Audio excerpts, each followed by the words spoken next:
যুক্তরাষ্ট্রের নবনির্বাচিত president Donald ট্রাম্পের দাবি, শেখ হাসিনা এখনো বাংলাদেশের প্রধানমন্ত্রী। হত্যার কথা বলে সেখানে একটা ভিডিও দেখালো। হ্যাঁ, খুব স্বাভাবিক, এটা মানুষের সেন্টিমেন্টে লেগেছে যে তাকে পুলিশ গুলি করে মেরেছে। এখানে আমার প্রশ্নটা হচ্ছে, তাকে যদি পুলিশ গুলি করে থাকে, তো গুলি খাওয়া একটা লোক এরা টেনে নিয়ে গেল, এখানে কিন্তু কোনো রক্তের চিহ্ন দেখা যায়। মানুষ বিশ্বাস করেনি, তবে ঘটনার ডালপালা মেলতে থাকে শেখ হাসিনার পদত্যাগপত্র নিয়ে রাষ্ট্রপতির নতুন এক মন্তব্য করা নিয়ে। দেশের একটি জাতীয় দৈনিককে রাষ্ট্রপতি মোহাম্মদ শাহাবুদ্দিন চুপ্পু বলেন, শেখ হাসিনার পদত্যাগপত্রের কোনো দালিলিক প্রমাণ তার কাছে নেই। এই মুহূর্তে সারা বাংলাদেশের মধ্যে বাংলাদেশ আওয়ামী লীগের রাজনীতি নিষিদ্ধ হোক, বাংলাদেশ আওয়ামী লীগ কখনো নির্বাচনে যেন আর অংশগ্রহণ করতে না পারে, প্রয়োজনে শেখ হাসিনার ফাঁসি দিয়ে দেওয়া হোক, আওয়ামী লীগের যত ঊর্ধ্বতন নেতাকর্মী আছে সবার ফাঁসি হয়ে যাক, আজীবন ভারত থাকুক, জীবিত দশায় তাদেরকে আর চোখে দেখতে চান না। এই যে শ্রেণীটার নাম হচ্ছে বৈষম্য বিরোধী ছাত্র আন্দোলনের যারা নামি দামি সমন্বয়ক আছেন তারা। আসসালামু আলাইকুম রহমতুল্লাহ, সবাই কেমন আছেন? আশা করি সবাই অনেক অনেক ভালো এবং সুস্থ আছেন। সবাইকে স্বাগতম জানাচ্ছি আমাদের আরেক নতুন ভিডিওতে। প্রতিদিনের মতো আমি আপনাদের সিরিয়াত ফারুকি আবারও চলে আসলাম নতুন একটা ভিডিও নিয়ে। আজকের ভিডিও টাইটেল এবং থাম্বনেল দেখে ইতিমধ্যে বুঝতে পেরেছেন আজকে কি বিষয়টা নিয়ে কথা বলবো। আজকে যে বিষয়টা নিয়ে কথা বলবো খুবই গুরুত্বপূর্ণ একটা বিষয়। তো দর্শক, ইতিমধ্যে আপনারা সবাই ভিডিওর শুরুতেই কিছু অংশ দেখেছেন ভিডিওর। একটু পর আমরা ভিডিওর বাকি অংশগুলো দেখবো। তার আগে আপনাদের ছোট একটি অনুরোধ জানিয়ে রাখতে চাই, যারা আমাদের ফারুকি অনলাইন ইউটিউব চ্যানেলটিতে এখন আছেন, প্লিজ দরকার আমাদের চ্যানেল সাবস্ক্রাইব করে সাথে থাকবেন। আর বেশি কথা বাড়াচ্ছি না, আমরা ভিডিওর বাকি অংশগুলো একটু দেখে আসি। হত্যার কথা বলে সেখানে একটা ভিডিও দেখালো। হ্যাঁ, খুব স্বাভাবিক, এটা মানুষের সেন্টিমেন্টে লেগেছে যে তাকে পুলিশ গুলি করে মেরেছে। এখানে আমার প্রশ্নটা হচ্ছে, তাকে যদি পুলিশ গুলি করে থাকে, তো গুলি খাওয়া একটা লোক এরা টেনে নিয়ে গেল, এখানে কিন্তু কোনো রক্তের চিহ্ন দেখা যায়নি। দ্বিতীয় কথা হচ্ছে যে তার সঙ্গী সাথীরা যে তাকে টেনে নিয়ে গেল, কোথায় নিয়ে গেল? যার গুলি লাগবে তাকে তো সাথে সাথে হাসপাতালে নেওয়ার কথা, হাসপাতালে নেবে, অপারেশন করবে, বুলেট বের করে তাকে বাঁচাবার চেষ্টা করবে। আবু সাইদকে কিন্তু হাসপাতালে নেয় নাই, নিয়েছিল প্রায় 4-5 ঘন্টা পরে। 4-5 ঘন্টা পরে হাসপাতালে নেওয়ার পর ডাক্তাররা যখন চিকিৎসা করে তখন সে মৃত্যুবরণ করে। তার মাথায় আর একটা ভিডিওতে দেখা গেছে তার মাথা, ওরা যখন পুলিশকে ঢিল মারছে, সেও পুলিশকে মারতে মারতে এগিয়ে যাচ্ছে, তার মাথায় একটা ঢিল এসে পড়ে, সে মাথায় হাত দেয়। তাহলে প্রশ্ন যে এই একটা সেন্টিমেন্ট তুলে তারা যে এতগুলি জীবন নিয়ে খেললো, এর জবাবকে দেখবে। আমরা যে জুডিশিয়াল কমিটি করে দিলাম এই হত্যা করতে, আজকে এটা জবাব যুক্তরাষ্ট্রের নবনির্বাচিত প্রেসিডেন্ট ডোনাল্ড ট্রাম্পের দাবি, শেখ হাসিনা এখনো বাংলাদেশের প্রধানমন্ত্রী। এমনি এক বার্তা ভেসে বেড়াচ্ছে সামাজিক যোগাযোগ মাধ্যমে। গণঅভ্যুত্থানের মুখে আওয়ামী লীগ সরকার পতনের পর শেখ হাসিনাকে নিয়ে এমন একটি পোস্ট ভাইরাল হয়, যা নিয়ে বিভিন্ন মহলে শুরু হয় আলোচনা। আসলেই কি ট্রাম্প শেখ হাসিনাকে নিয়ে এমন মন্তব্য করেছেন, নাকি এর পুরোটাই মিথ্যা? এ নিয়ে কি বলছে আন্তর্জাতিক গণমাধ্যম, জানাচ্ছেন এসআই রাজ।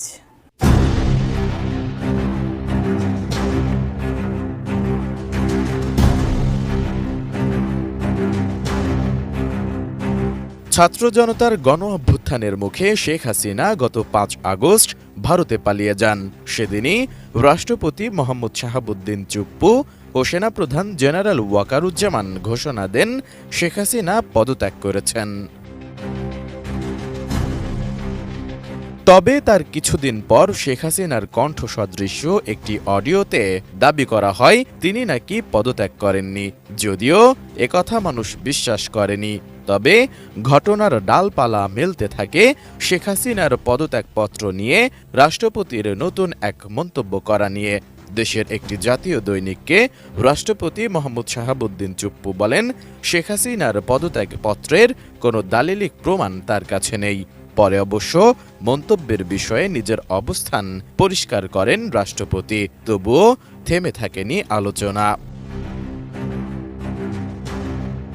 অ্যান্টিব্যাকটেরিয়াল অ্যাডিটিভ যুক্ত সেরা ওয়াটার ট্যাঙ্ক বিশুদ্ধ পানিতে ব্যাকটেরিয়া জন্মাতে দেয় না। সবশেষ যুক্তরাষ্ট্রের নবনির্বাচিত প্রেসিডেন্ট ডোনাল্ড ট্রাম্পকে শুভেচ্ছা জানানোর সময় শেখ হাসিনা আবারও তাকে বাংলাদেশের রানিং প্রধানমন্ত্রী বলে দাবি করেন, যা নিয়ে হাস্যরসেরও সৃষ্টি হয়। তবে নেটিজেনদের প্রশ্ন, মীমাংসিত বিষয়টি বারবার কেন আলোচনায় আসছে? এদিকে শেখ হাসিনা এখনও বাংলাদেশের প্রধানমন্ত্রী বলে ট্রাম্পের একটি দাবি সম্বলিত বক্তব্য সামাজিক যোগাযোগ মাধ্যমে ভাইরাল হয়।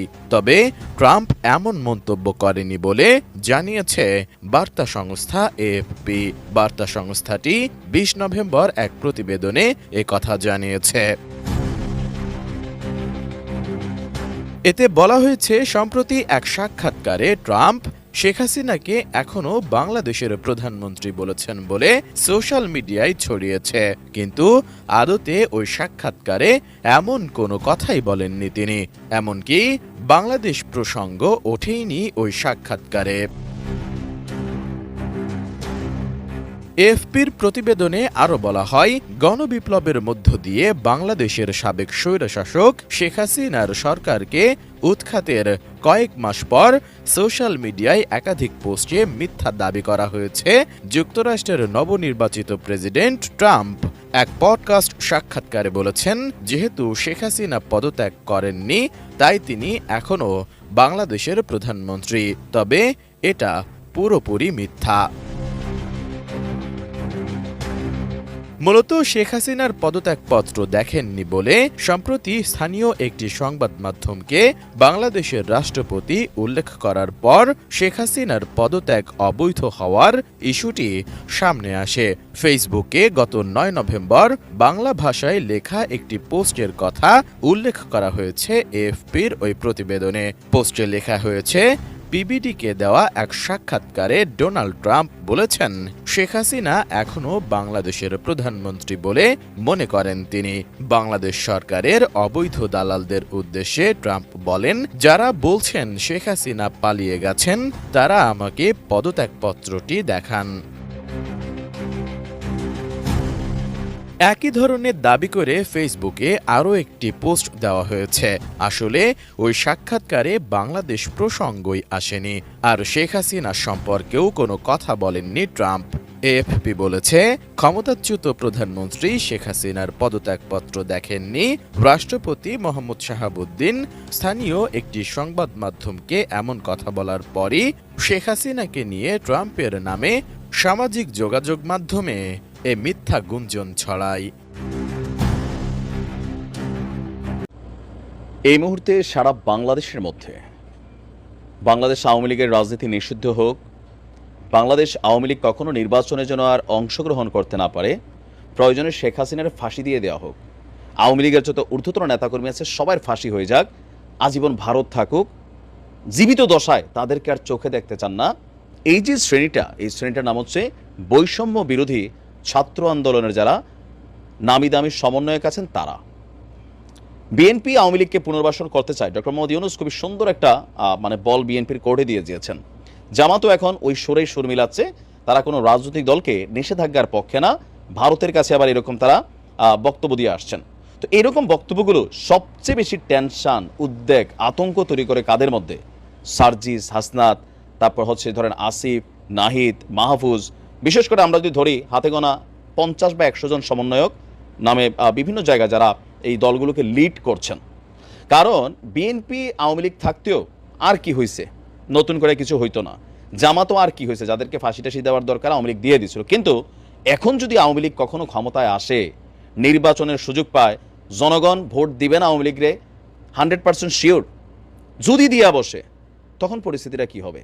গণতান্ত্রিক প্রক্রিয়া যদি আওয়ামী লীগ ক্ষমতায় চলেই যায়, তাহলে সবার আগে এটা 100% যে লিগেলি ইলিগেলি এই সমন্বয়ক সহ তাদের যে খানদান 14 জেনারেশন তাদেরকে কিন্তু ধরবে। আর ফেসবুকের বিভিন্ন পোস্টে ছাত্রলীগ বা যুবলীগ আওয়ামী লীগের নেতাকর্মীরা প্রকাশ্যে কিন্তু এগুলো বলছেন। ইভেন শেখ হাসিনাও কিন্তু ফোনে বলেছেন প্রত্যেকটার বিচার করা হবে। আর এই ভয়টা সমন্বয়কদের মধ্যে কাজ করছে।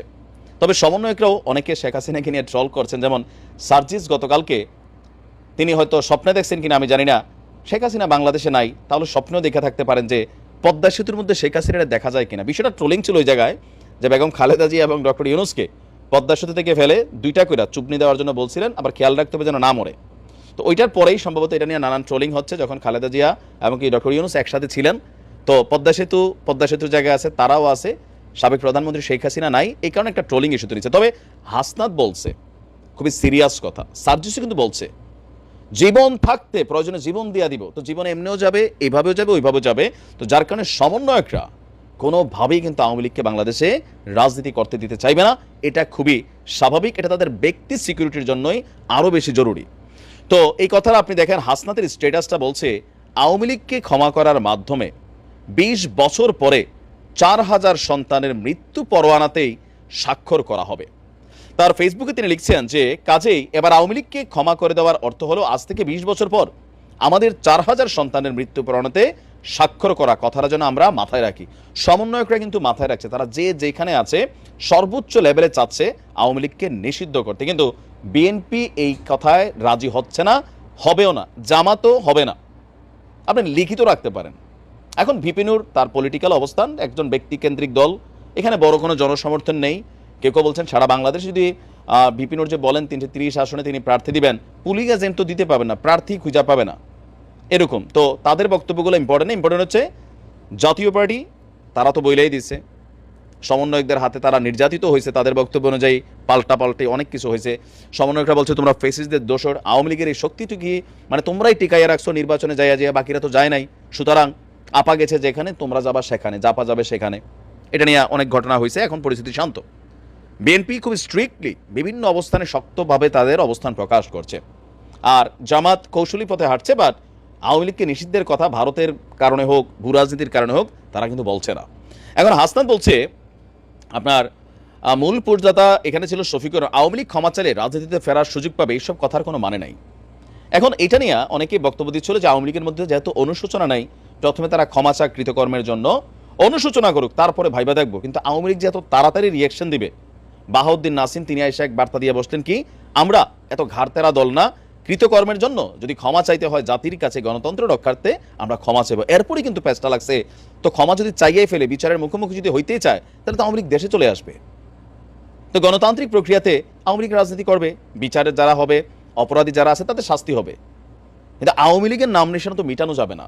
তো সেই ক্ষেত্রে কি হবে, জেনারেশন টু জেনারেশন এই সমন্বয়করা মানে বিএনপি বা জামাত যতটুকু আওয়ামী লীগের চক্ষুশূল না রাইট নাও, যারা ছিল তাদেরকে কিন্তু বিভিন্নভাবে বিভিন্ন মামলায় বা যেমনি হোক তাদেরকে ফাঁসি দেওয়া হয়েছে। তো এখন এই যে একটা বিশাল সাম্রাজ্যের পতন আওয়ামী লীগের, এই যে লজ্জা, এই যে অপমান, এই যে দেশ ছাড়া পালানো লাগলো, মানে এই বক্তব্যগুলোতে এখন ট্রোলিংয়ে আসতেছে। তো কোথাও না কোথাও আওয়ামী লীগের প্রত্যেকটা নেতাকর্মীর ভিতরে যারা অন্ধ দলকানা, আমাদের বাংলাদেশের সবাই অন্ধ দলকানা, বাট ম্যাক্সিমাম আমরা যারা আছি বিভিন্ন দলের রাজনীতি করি দলকানা টাইপেরই, নানানভাবে বক্তব্য দিচ্ছে। আবার বিভিন্ন জায়গায় দেখেন সমন্বয়কদের উপরে হামলাও হচ্ছে, ছাত্রদল হাতুড়ি চাচা দিচ্ছে, আবার এই সমন্বয়করা নিজেরা এখন বিভাজিত হয়ে গেছে। তো সবকিছু মিলিয়ে সার্জিস এবং হাসনাত যে স্বপ্ন দেখছেন, স্বপ্নটা কিন্তু দুঃস্বপ্ন, এটা কিন্তু সত্যিই হবে। কাকতালীয়ভাবে যদি অন্য কিছু হয়, সেটা হইতে পারে যে ধরেন শেখ হাসিনা হঠাৎ করে মরেই গেল, বয়স্ক মানুষ, তাইলে হয়তো এখানে নতুন কিছু ঘটবে না, এটাও মনে রাখেন। ওনার পরে জয় আসবে, জয়ের পরে পুতুল আসবেন, তারপরে ববি আসবেন, এখানে অনেকেই বাই জেনারেশন এখানে কেউ লিড করবেন এবং এই জিনিসগুলোকে তারা প্রায়োরিটি দিবেন। প্রিয় দর্শক, এই বিষয়টা নিয়ে আপনার মতামত জানতে চাই, কমেন্ট সেকশনে জানাতে ভুলবেন না। আমাদের চ্যানেলে নতুন থাকলে চ্যানেল সাবস্ক্রাইব করে সাথে থাকবেন। এই বিষয়টা নিয়ে আপনার প্রতিক্রিয়া দ্রুত কমেন্টে জানিয়ে ফেলুন। দেখা হবে না কোনো ভিডিওতে। ভালো থাকবেন, সুস্থ থাকবেন।